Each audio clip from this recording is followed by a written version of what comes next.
咱个来看，去年底有一个查某人伫台北一间医美诊所进行电波诱骗，麻醉了后不幸死亡。有人认为讲是因为国内的麻醉医师无够，所以就有国民党的立委提案，讲心脏还是医师外科医师伫受训了后，卖当来帮病人麻醉。也毋过，台湾麻醉医学会是批评讲立委的提案是糟蹋专业，这会出问题哦，绝对毋是因为麻醉医师骹手无够。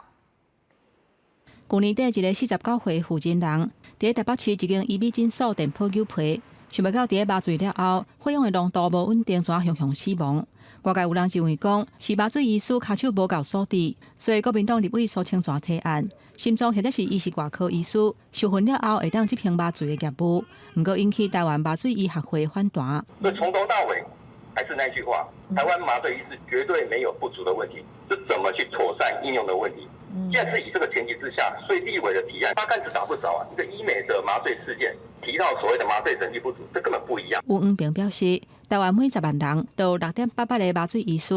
日本敢若3.66人，并不是骹手无够的问题。也若非麻醉专科的医师，敢袂当甲患者麻醉。切了包括卫福部、麻醉医学会等等的单位共同开会讨论，最后达成3项共识。其中一项就是爱提高重大手术麻醉的健保给付，增加麻醉医师执业的意愿。我有答应他们要赶快写来，然后用陈情案件，我们来找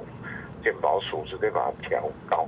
麻醉医学会呼吁卫福部应该全面清点医美诊所，才会当甲麻醉科医师的人力好好来运用。民进党立委林淑芬指出，全台湾几百间医美诊所，不过煞敢若40多间有参与评鉴。用高风险高的这个医美手术的医美诊所要强制配备麻醉专科医师，这个是我们咨询的重点。另外2项共识，包括落实医美手术麻醉的管理，也有研究人工是牛奶尖的麻醉药啊，要安怎来管理？相关的细节会伫申请了后继续来讨论。